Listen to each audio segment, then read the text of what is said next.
Bienvenidos de nuevo. Hoy nos acompaña el profesor Richard Wolff para hablar de un artículo que escribió recientemente sobre por qué los líderes europeos provocan una guerra con Rusia. Antes que nada, gracias por volver al programa. Encantado de hacerlo, Glenn. Pensé que un buen punto de partida sería preguntarle cómo interpreta, supongo, las tensiones actuales con Rusia dentro de esta trayectoria histórica más larga, en lugar de verlas simplemente como una respuesta temporal a la invasión rusa de Ucrania.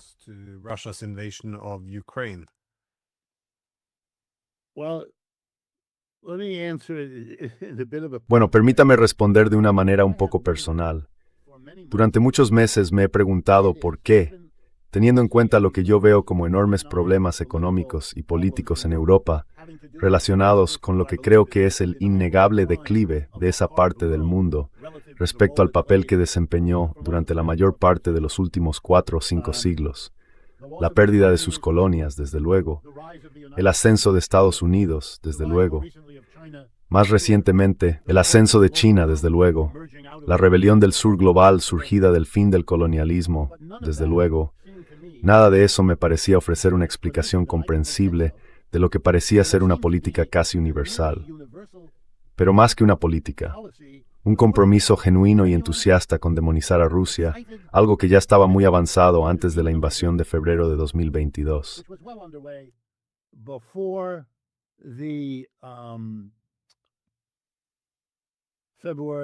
De Ucrania por parte de Rusia. Ya se veía en algo que me llamó la atención, incluso antes de saber lo que Angela Merkel admitiría más tarde, que antes habían jugado con los acuerdos con Rusia para ganar tiempo y desarrollar el ejército que les permitiría luchar hasta el último ucraniano. Para mí era un misterio. Pasé muchas horas caminando por Nueva York, donde vivo, intentando entender qué demonios estaba pasando. Como mi familia es europea, la en francés en etnië. Your match took the mud. Son source xime take your the language I grew up, the languages I grew up with. So I could watch the process in those. Así que pude observar el proceso en esos dos países, mientras sus dirigentes, ya saben, los Macron, los Merz, aunque también se aplica a Rutte, a Starmer o a cualquiera de los demás, incurrían, me pareció, en una demonización de Putin que lo hacía parecerse a Stalin en todo salvo en su aspecto físico. Y demonizaban a Rusia de una manera que literalmente no tenía ningún sentido para mí. Y el artículo que envié recientemente a varias personas y que ha tenido eco por todas partes, algo que me satisface, refleja cómo he logrado responder a mi propia pregunta. Es decir, ¿qué está pasando? ¿Qué impulsa la intensidad y el nivel de rusofobia que anima a la mayoría de los líderes europeos?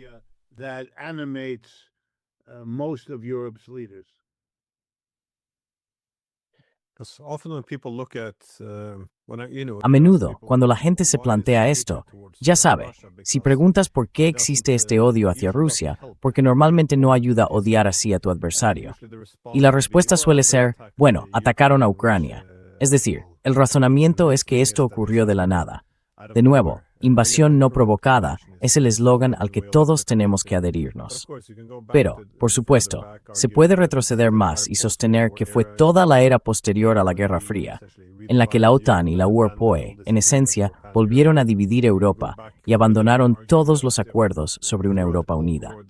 Se puede retroceder aún más y sostener que durante toda la Guerra Fría, esto es el resentimiento persistente de... Pero si revisas la bibliografía, puedes encontrar a destacados académicos británicos escribiendo hace 200 años sobre la peligrosa rusofobia que aquejaba a Gran Bretaña. Ese odio irracional hacia Rusia, que va más allá de lo razonable, crea enemigos donde no hace falta y desperdicia recursos. ¿Hasta dónde retrocedería usted? Quiero decir, ¿hasta qué punto habría que remontarse para darle sentido a esto?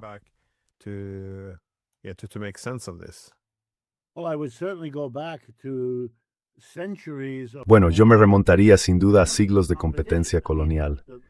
Quiero decir, británicos y rusos chocaban entre sí por toda Asia Central y en muchos sentidos también en el lejano Oriente, en Asia. Siempre existía el temor a un conflicto dentro de Europa, en función de quién se aliaba con quién.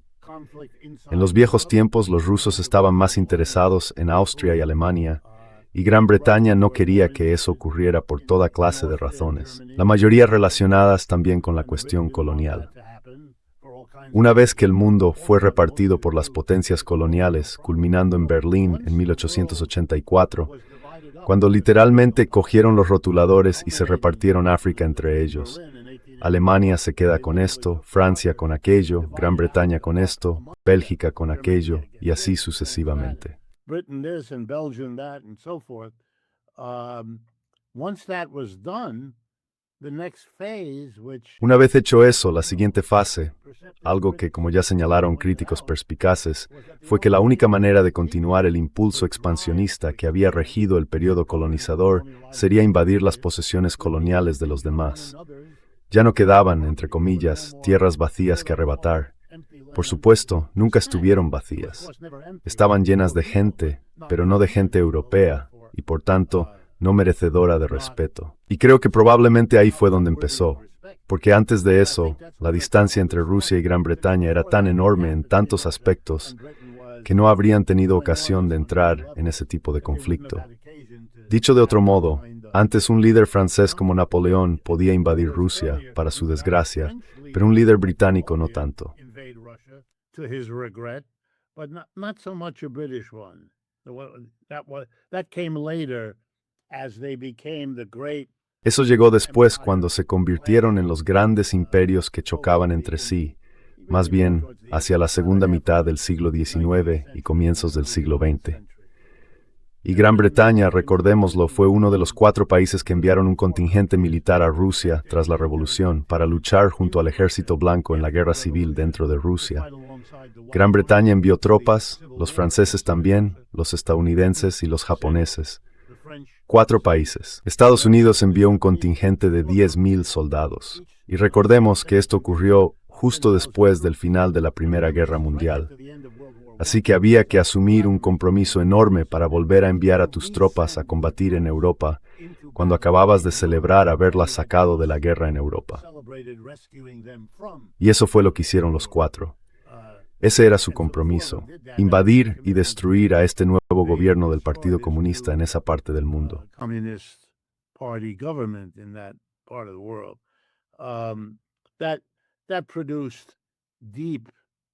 Eso generó una ansiedad, un miedo y un resentimiento profundos dentro de Rusia hacia los británicos, mayores que los que habían existido antes, incluso en la época imperial. Y déjenme comentar una cosa, y ser muy directo, aunque sé que puede ofender a algunas personas. Vivo en Estados Unidos, no vivo en Europa, así que tengo una mayor percepción de la gente de este país. Y esto es lo que les diría. La inmensa mayoría de la gente de este país no siente absolutamente ninguna solidaridad con Ucrania. Hay razones por las que todas las encuestas muestran que desde el primer día, desde el último día de febrero de este año, la mayoría de los estadounidenses encuestados ha dicho que está en contra de esta guerra. Esa es otra forma de decir que no sienten ninguna simpatía particular por los ucranianos.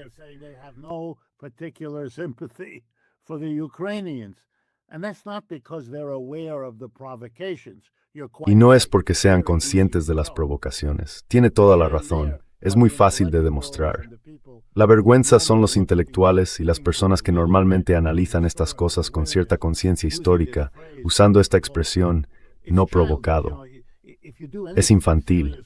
Si haces algún trabajo serio, la propia palabra no provocado normalmente te lleva a preguntarte, ¿cuáles fueron las provocaciones?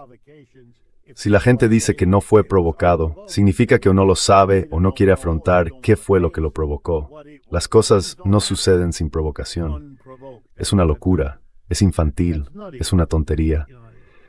Pero no creo que a los estadounidenses les importe, y creo que se les ha enseñado a no importarles. ¿Qué es esto? Un país grande, Rusia, invadiendo a un país mucho más pequeño. Podrías generar simpatía si la gente lo viera solo de esa manera.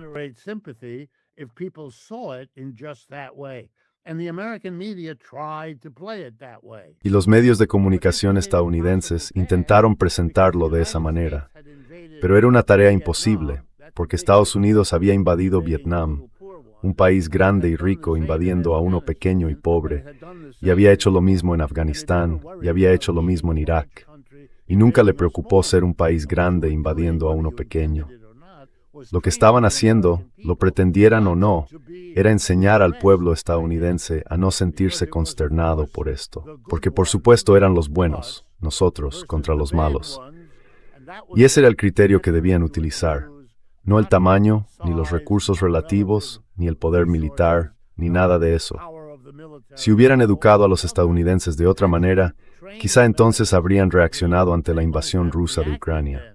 Pero la ironía es que les enseñaron a no hacerlo, y ellos han seguido disciplinadamente esa enseñanza.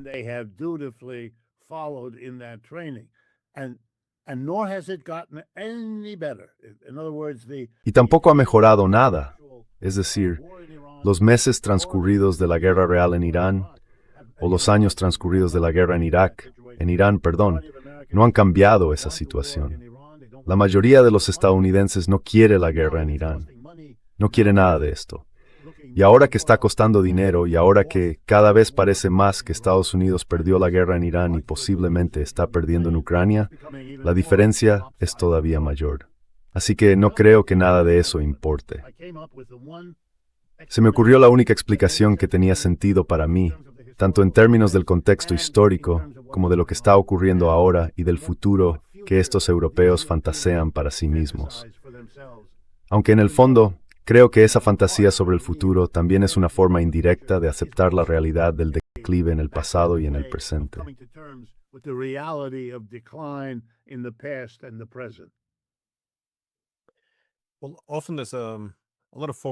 Bueno, a menudo se pone mucho el foco en, como decía, la arquitectura de seguridad.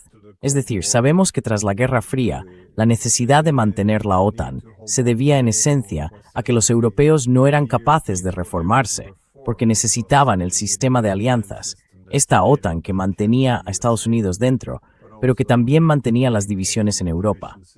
Y siempre señalo que en los años 90 nunca se ha visto en la historia una Rusia más pro-occidental, que deseaba desesperadamente integrarse con Occidente. Quiero decir, fue el mejor momento de la historia para encontrar una relación funcional con Rusia.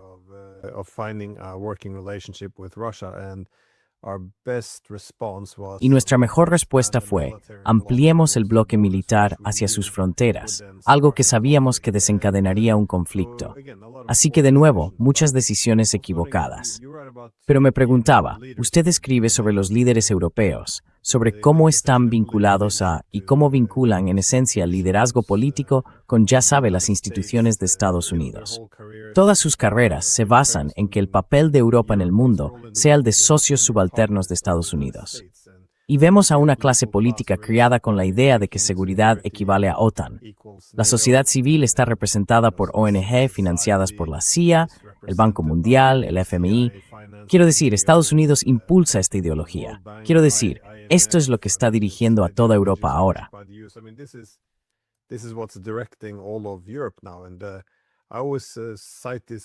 Y siempre cito esta conversación que tuve con el coronel Lawrence Wilkerson, porque él estuvo en la Casa Blanca, ya sabe, como jefe de gabinete del secretario de Estado de Estados Unidos, y señalaba que tenían esas grandes pizarras blancas en la Casa Blanca, donde ponían a todos los líderes europeos y decidían a quién había que elevar dentro del sistema y a quién había que relegar. Y el único criterio era su obediencia a Washington. Es decir, básicamente, crear títeres en Europa.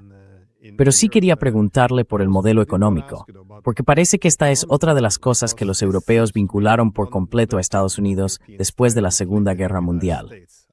Y ahora vemos a Trump diciéndonos, en esencia, bueno, ustedes son un poco, ya sabe, noticia de ayer.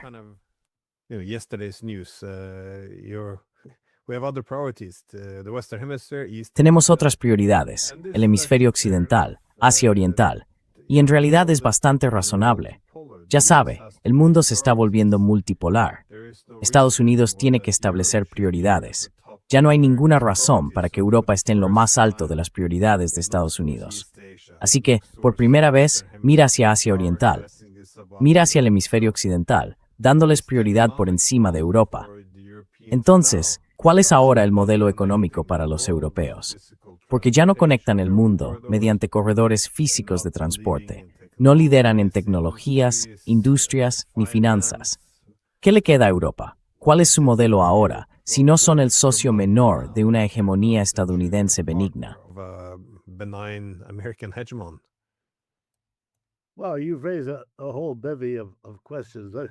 Bueno, has planteado toda una serie de cuestiones. Empecemos por la última y luego iremos a un par de puntos más. No creo que Europa tenga futuro, y creo que ellos lo saben. Les aterra. Creo que tienes toda la razón al decir que son criaturas de Estados Unidos. Tomaron esas decisiones desde el final de la Segunda Guerra Mundial. Entiendo por qué lo hicieron. No estoy seguro de hasta qué punto realmente tenían otra opción al final, pero algunas sí tenían. Y decidieron que ser el socio menor de Estados Unidos era para ellos el camino a seguir. El problema fue que, para la reconstrucción tras la Segunda Guerra Mundial, eso les dio réditos políticos.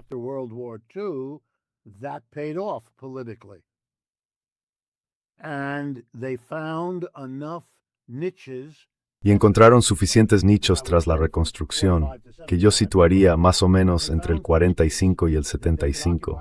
Encontraron nichos que podían ocupar para mantener durante un tiempo su nivel de vida. Con nicho me refiero, por ejemplo, a que podían competir eficazmente con Estados Unidos en automóviles. Volkswagen, Fiat, Renault lograron ser realmente competitivos durante un tiempo. En segundo lugar, la industria del lujo. Ya saben, eso es más francés, pero los italianos también tienen una parte importante en ropa y demás. Moet, el champán, Louis Vuitton en Francia, todo eso. Así que pudieron convertirse en un imán turístico, hacer cierto tipo de cosas y obtener una buena remuneración por ser útiles a las fundaciones estadounidenses.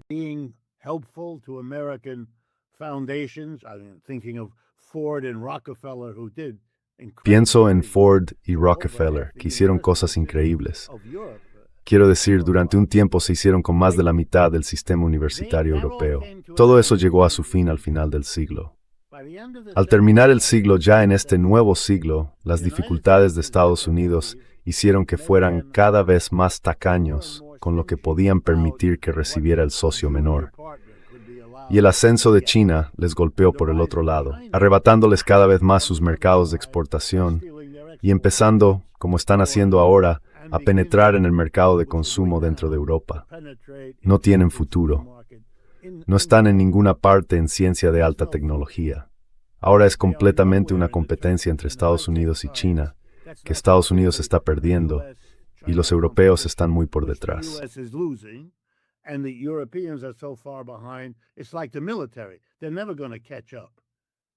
Es como en el ámbito militar. Nunca van a alcanzarles.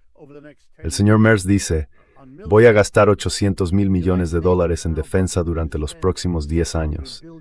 Estados Unidos tiene ahora presupuestado gastar $600,000 millones en solo el próximo año. Así que no van a alcanzar a Estados Unidos. Yo diría lo mismo de China, salvo que no conocemos los detalles de hasta dónde han llegado los chinos, pero sí sabemos que han avanzado mucho más que Europa. Así que bueno, no tienen ejército, no tienen nada.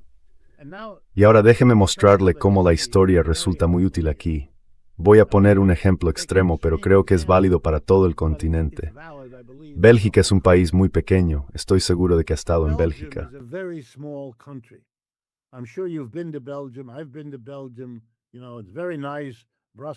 He estado en Bélgica, ya sabes, es un país muy agradable. Bruselas tiene esa zona antigua, que es encantadora de ver y todo eso. Pero Bélgica es un pequeño país europeo, sin grandes recursos, aunque tuvo una colonia, el Congo, que posiblemente sea la parte más rica de toda África. Tiene un suelo increíblemente fértil, un río fantástico que lo atraviesa de lado a lado y que permite navegar hacia el interior donde está toda esa tierra fértil. Así que Bélgica pudo convertirse en un país europeo rico, acomodado y burgués. Pero no hace falta ser un genio para entender que eso fue porque pudo expoliar un inmenso territorio colonial interior. Y lo mismo ocurría con Francia, Alemania y así sucesivamente.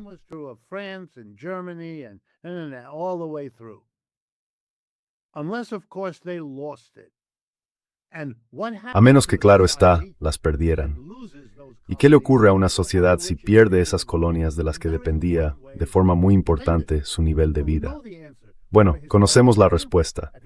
Tenemos un ejemplo histórico. Al final de la Primera Guerra Mundial, Francia, Gran Bretaña y Estados Unidos privaron a Alemania de sus colonias. Bien, eso tuvo algo que ver con la llegada del señor Hitler. No fue lo único. Pero perder esas colonias, perder la guerra, sufrir la peor inflación que Europa haya conocido en 1923 y 1924, y después la Gran Depresión en 1929, es demasiado trauma económico en un periodo demasiado corto. Produce una demonización histérica. Adivinen de quién, de Rusia y del bolchevismo, porque ese era el lenguaje de la época. ¿Y qué fantaseaba Hitler? Hitler fantaseaba con conquistar Rusia. Hitler fantasized taking Russia. I don't know enough about German history to know whether they had a... No sé lo suficiente de historia alemana como para saber si tenían una pizarra y calcularon cómo dividirían Rusia en subpartes, o qué lugar ocupaba Polonia en esa bonita historia, o la República Checa. Pero puedo asegurarles que lo pensaron. Eso fue parte de la razón por la que se arriesgaron. La Operación Barbarroja incluía eso en su planteamiento. Bien, si juntamos todo esto, llego a mi conclusión, como vieron en el artículo. La razón por la que los dirigentes de Europa están histéricos, una palabra que yo usaría para los nazis y Hitler en Alemania, es por motivos comparables. Ya no tenían colonias. Las perdieron después de la Primera Guerra Mundial, o durante el periodo intermedio. Durante un tiempo pudieron mantenerse porque, ya saben, el África ecuatorial francesa era nominalmente independiente en lo político, pero no realmente en lo económico.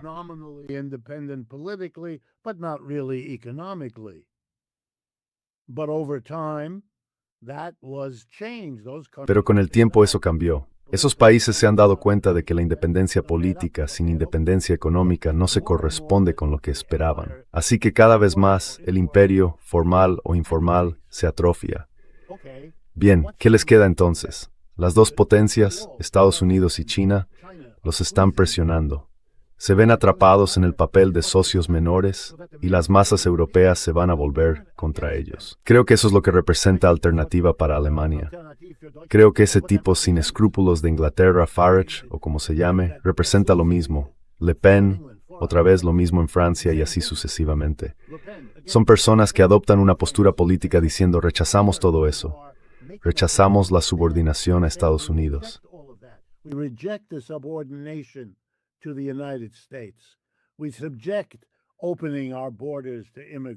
Deberíamos abrir nuestras fronteras a los inmigrantes. Vamos a hacer algo. Ellos no pueden hacer nada. Todo esto son gilipolleces, pero son las gilipolleces adecuadas en el momento adecuado, porque conectan con un sufrimiento real y una ansiedad real por parte de los europeos. Y eso se basa, creo yo, en una valoración muy acertada de lo que les está pasando a estas personas. Así que los líderes, para salvarse, tienen que inventarse tanto un demonio del que supuestamente protegen a su gente, como alguna oportunidad que pueda compensar su situación económica dañada. ¿Y cuál es? La fantástica guerra contra Rusia, que la divide y da un trozo a Alemania, otro a Francia, otro a Italia y otro a Gran Bretaña. Madre mía, todo en nombre del antiautoritarismo. Y ese es mi último punto.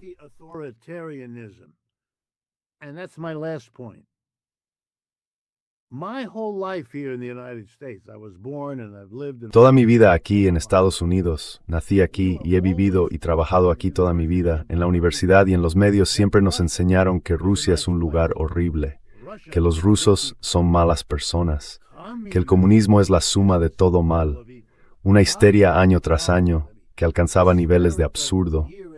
Quiero decir, intento explicárselo a los europeos que no lo vivieron. Es muy difícil. Piensan que exagero y si yo estuviera en su lugar, seguro que también lo pensaría. Pero no exagero, eran cosas de locos. Así que para nosotros, los años 90 fueron una oportunidad, tal como usted lo ha descrito, pero nosotros lo planteábamos de otra manera. Ahora ya no hay ninguna barrera para llevarnos bien con estos simpáticos rusos, porque la barrera ha desaparecido. Ya no hay comunismo.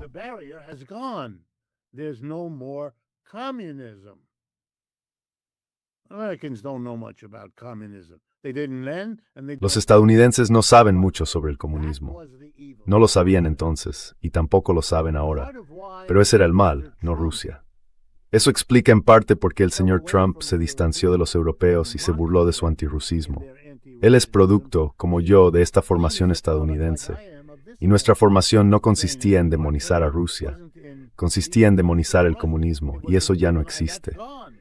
El señor Trump ve en Moscú a empresarios aspirantes, deseosos de hacer negocios con él y con otras personas como él, y quiere llegar a un acuerdo.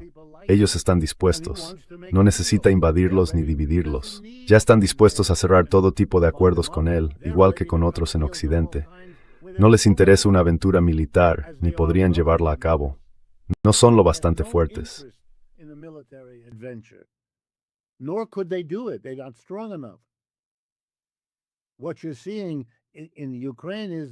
Lo que estamos viendo en Ucrania es que tienen la fuerza suficiente para seguir avanzando, pero no pueden hacerlo al ritmo al que avanzaban hace 2 años. ¿Por qué? Porque los europeos se unieron y los estadounidenses siguen proporcionándoles los medios militares para mantener esta guerra.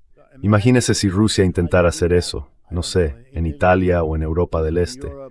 Eso es una locura. Y esa clase de locura, Putin, que parece ser una persona cautelosa y calculadora, no la va a cometer. Fíjense cuánto tiempo esperaron mientras la OTAN se expandía hacia el este antes de hacer nada. La mitad de la razón por la que se sintieron seguros de hacer lo que hicieron en Ucrania fue que ya se habían salido con la suya antes, en Polonia y demás. La situación está muy clara.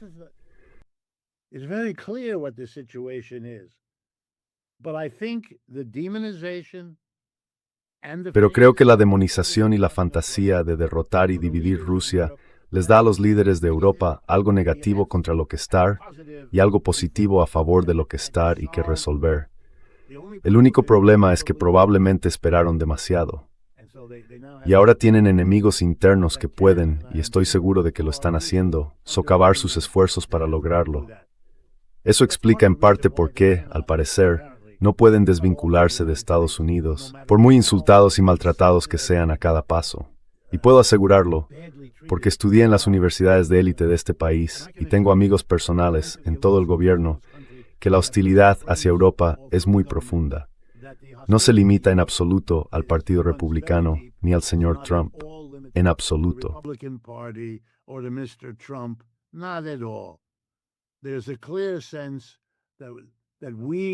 Hay una sensación clara de que hemos llevado a Europa a cuestas y de que no podemos permitirnos seguir haciéndolo.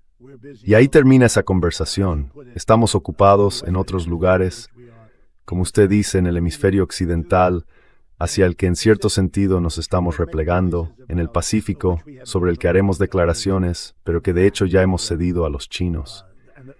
Y los problemas que tenemos en América Latina son serios. Y quienes están arriba lo saben. Saben que hará falta mucho esfuerzo para controlar esa situación. Sobre todo porque uno de los grandes cambios en América Latina es el patrón, país tras país, de una dependencia creciente de China.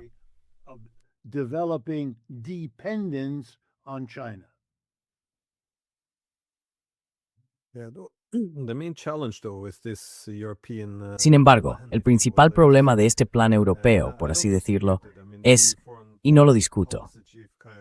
Quiero decir, la jefa de la política exterior de la Unión Europea, Kaja Kallas, incluso afirmó muy abiertamente cuánto más fácil sería tratar con Rusia si fuera derrotada en esta guerra y se dividiera en muchos estados más pequeños.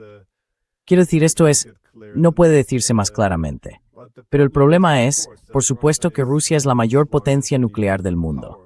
Pero también los europeos, los líderes europeos, debería precisar, plantean que una condición para la paz tiene que ser también que Rusia pague reparaciones.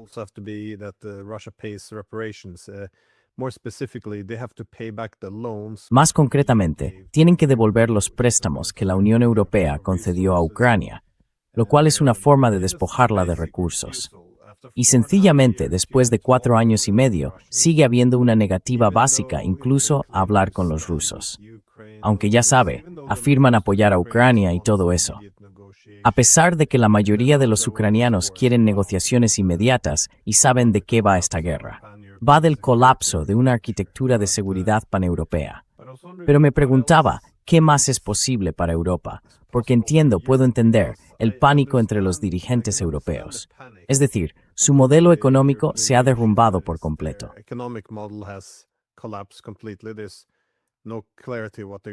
No está claro qué van a hacer. Toda la unidad europea, la posibilidad de hablar de Europa como si fuera una sola entidad. Quiero decir, esto también va a ponerse en cuestión cuando Estados Unidos se retire y el modelo económico desaparezca. Creo que van a empezar a fragmentarse más y que el continente europeo necesita, en esencia, reinventarse por completo. Pero resulta que hay un enorme país europeo, más concretamente el mayor país europeo que tenemos en el continente, que es Rusia, y que aparentemente cuenta con recursos naturales ilimitados. Tiene un territorio inmenso y una infraestructura de transporte.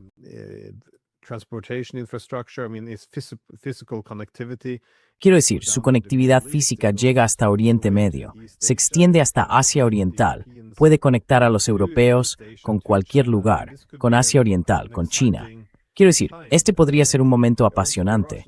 Además, los rusos tienen mucha soberanía tecnológica, es decir, cuentan con sus propios ecosistemas digitales. Pero en lugar de aprovechar nada de esto, los europeos se han desconectado por completo de la energía rusa. No tienen ningún interés en conectarse con los corredores rusos. De hecho, parece que los europeos quieren militarizar el Ártico, lo que podría darles una ruta muy corta y barata hacia Asia.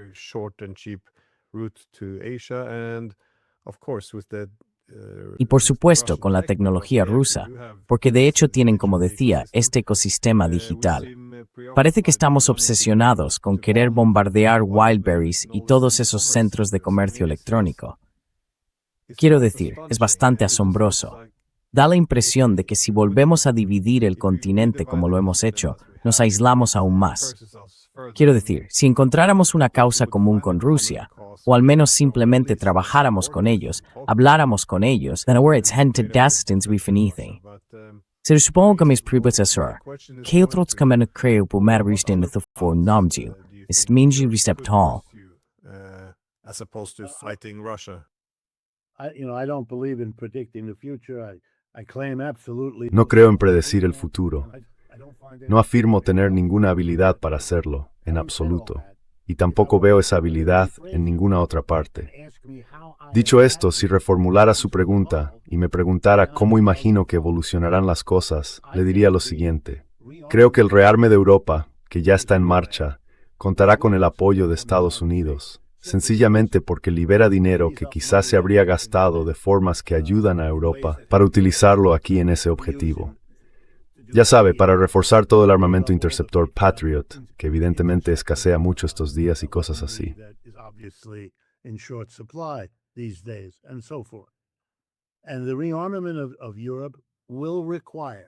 Y el rearme de Europa requerirá, especialmente bajo las presiones que ellos mismos se están imponiendo, reducir el apoyo al bienestar social, al estado del bienestar o a la socialdemocracia, como quieran llamarlo.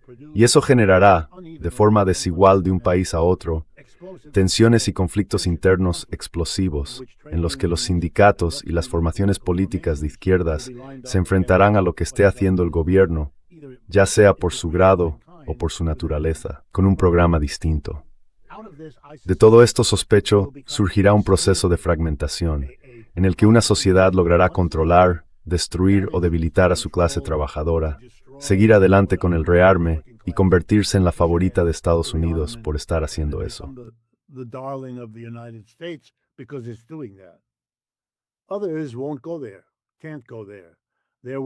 Otros no llegarán hasta ahí. No pueden llegar hasta ahí. Su clase trabajadora no se lo permitirá. Pararán todo el país. En ese momento cambiará el liderazgo. Los viejos líderes de los que estamos hablando, los Starmer, los Merz, los Macron y todos esos, serán barridos allí donde la clase trabajadora se levante. Ya sea una clase trabajadora que se haya ido a la derecha, que sería más el modelo alemán, o una que se haya ido a la izquierda, que sería más el modelo francés. Cuando eso ocurra, surgirán nuevos líderes con otro plan, porque tendrán que hacerlo. ¿Cuál es ese otro plan? En cierto modo, nuestra respuesta serán ellos quienes harán lo que quieren decir. who say what you just said. You know, if we here in Germany made Si aquí, en Alemania, hiciéramos causa común con los rusos, podríamos participar en el desarrollo de la mitad asiática de Rusia. Podríamos volver a tener acceso a energía barata y revertir la desindustrialización. Bueno, la clase trabajadora en Alemania podría aceptar ese acuerdo. Y la clase empresarial alemana, agradecida por ello, cambiaría de alianza y se desharía de los Merds como de una piedra. Simplemente lo tirarían por la borda como un agente estadounidense, que es lo que es de todos modos. Creo que ahí se vería la posibilidad de una organización completamente nueva. Y eso también ejercería una enorme presión nueva sobre China, porque China tendría que verse ya no como aliada de Rusia, sino como rival de Rusia. but as an ally of Russia. And they would have to come to terms with the Germans. Y tendrían que llegar a un entendimiento con los alemanes, si fueran los alemanes, por ejemplo, o los franceses.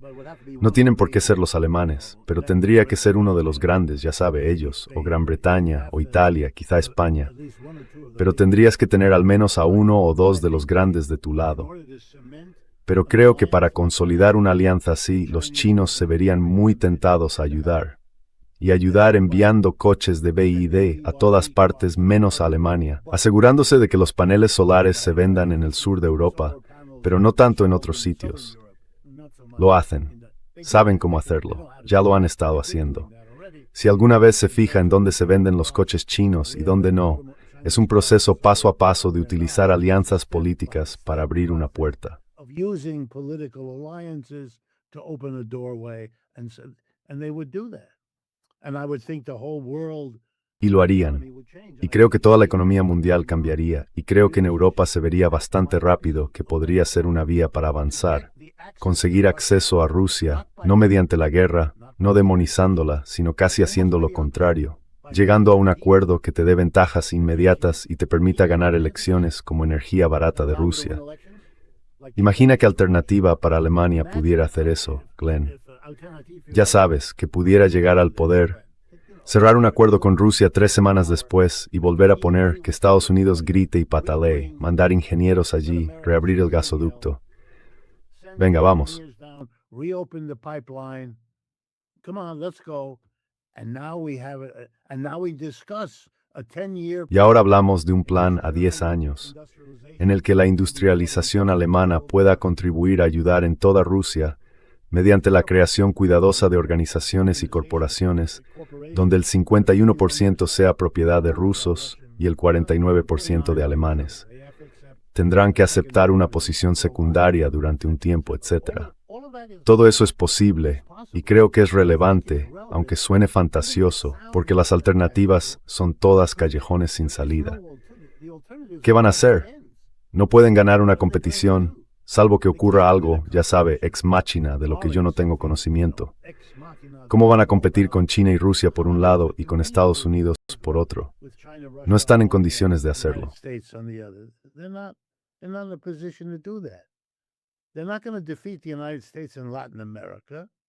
No van a derrotar a Estados Unidos en América Latina, ni van a hacerlo en ningún otro lugar. Es que no. Los chinos ya tienen Asia y están avanzando rápidamente en África. Para ellos se acabó. Creo que también se acabó porque la era del colonialismo está muy muerta. Ya no se puede hacer. Cuando lo propones, la gente reacciona como si estuvieras loco, o tienes que hacerlo de tal manera que generas oposición. Quiero decir, piénselo conmigo. Israel está intentando llevar a cabo un colonialismo de asentamiento en Gaza. Para tener ese proyecto, tiene que ser genocida. En un momento de la historia en que todo el mundo está en contra del colonialismo por todos los genocidios que cometió.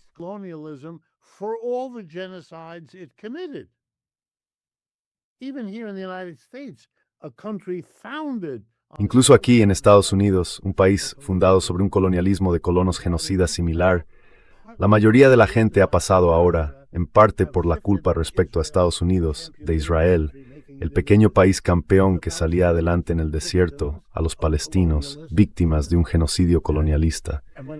Y cuando nuestro presidente se levanta y habla de Groenlandia, lo que recibe básicamente son burlas. Lo mismo con Canadá. Lo mismo. Incluso ahora, no puede llevar a cabo la invasión de Cuba. No puede hacerlo. Pero ahí es donde van a concentrar sus esfuerzos, porque ahí es donde creen que tienen que ir. Y no creo, de verdad, no creo que les importe Europa en absoluto. Desde luego hablan como si fuera así. They certainly talk that way.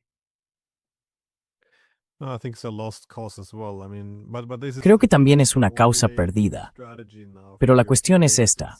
Parece que ahora es la única estrategia de los líderes europeos, la de ser vistos como un multiplicador de fuerzas en Washington. Es decir, si podemos demostrar que somos capaces de derrotar a los rusos, de repente aumenta el valor de mercado de Europa. Y no dejan de hablar de cómo Europa aporta valor a Estados Unidos. Pero si tienen que hablar tanto de ello, entonces, obviamente, están encubriendo algunas carencias. Pero de nuevo, este es el único juego que hay, demostrar su valor a Estados Unidos. Estados Unidos se comprometerá con Europa, y esta es la única idea que tienen para restaurar la relevancia de Europa.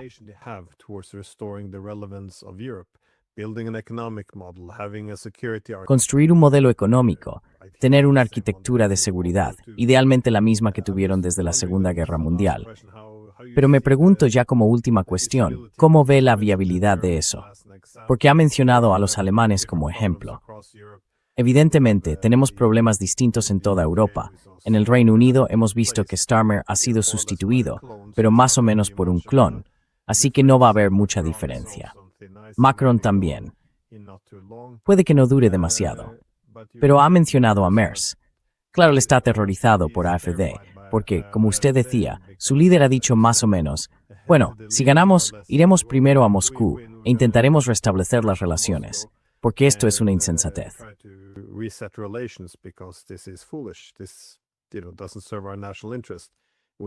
Esto no sirve a nuestro interés nacional. Vamos a pedirle a Zelensky que devuelva el dinero.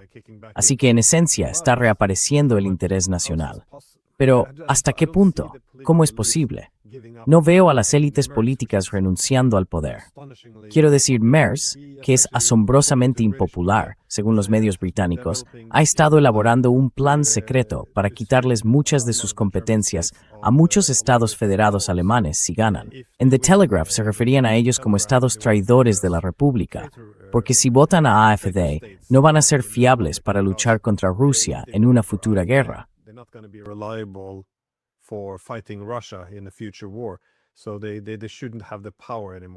Así que ya no deberían tener el poder, dice el líder más impopular de Europa.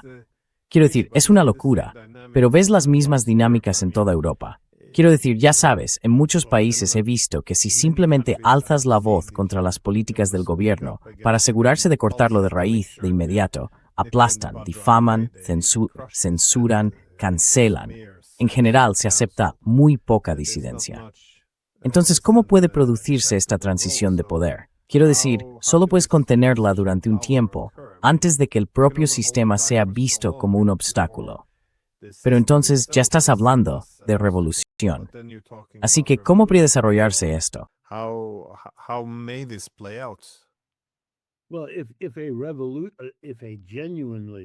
Bueno, si se desarrolla en Europa un movimiento genuinamente revolucionario, y yo no lo veo, espero que exista, pero no lo veo.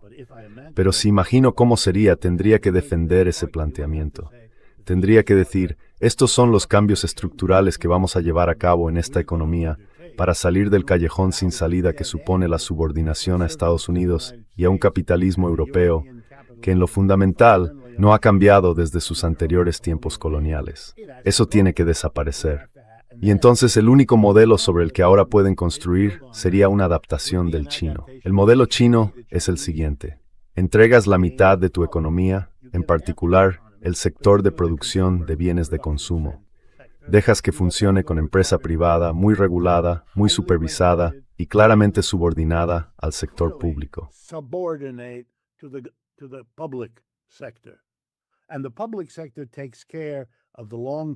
Y el sector público se ocupa de las inversiones a largo plazo, de las decisiones macroeconómicas sobre hacia dónde va este país.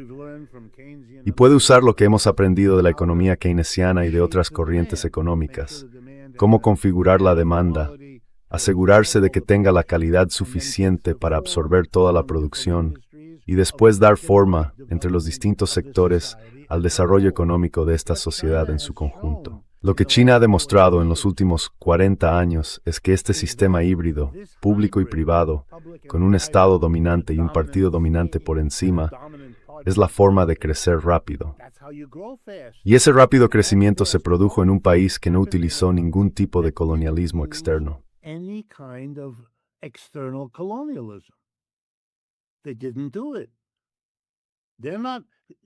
No lo hacen. Xi Jinping no se pone poético con Mongolia. No tiene ningún paralelismo con Groenlandia, Canadá o Panamá, ni en el caso de Europa con el Ártico. O ya sabes, reducir a Rusia, trocearla. Fíjate, ellos no lo hacen, no lo necesitan, porque esa es la función de eso. Y ahí ya sabes, podría citarte a Rosa Luxemburgo, porque fue la primera en decirlo.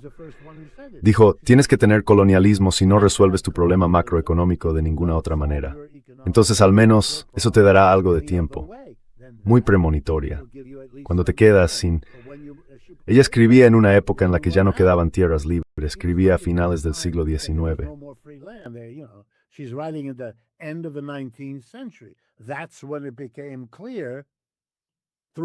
Fue entonces cuando quedó claro a través de un conflicto tras otro, aquí entre Bélgica y Francia, allí entre Alemania y Rusia, más allá entre Rusia e Inglaterra, pequeñas escaramuzas.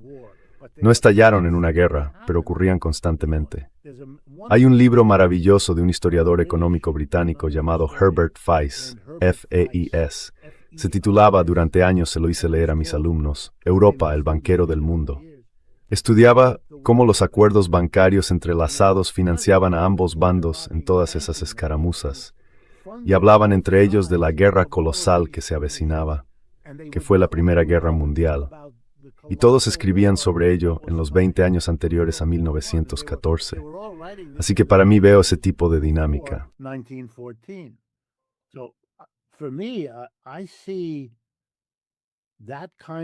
Surgirá, pero solo cuando todas las demás configuraciones posibles, que podrían darle algo más de tiempo, son inviables o además solo cortoplacistas, entre ceilings.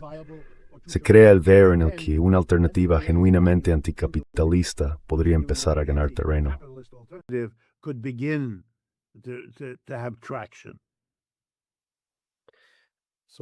O sea, en las palabras, no hay mucha imaginación para corregir el rumbo antes de probar ahora todas las demás opciones. No creo que haya mucho margen, no que demasiado cifra. Bueno, profesor Wolf, como siempre, muchas gracias por su tiempo. Sé que he estado ahí en Nueva York. Sí, debo decirle a usted y a su audiencia que las condiciones para el cambio en este país están madurando muy rápidamente, y todos estamos muy contentos por ello. Pero también somos muy conscientes de que este es un país que no ha vivido esta experiencia en 75 años, y que está despertando a la idea de que la política es algo más que los republicanos y los demócratas. Es una apertura maravillosa. Y está estimulando el arte y la música de una manera que no habíamos visto desde hace tiempo. Pero también es una señal de grandes cambios. Y la sorpresa para Europa puede venir de aquí.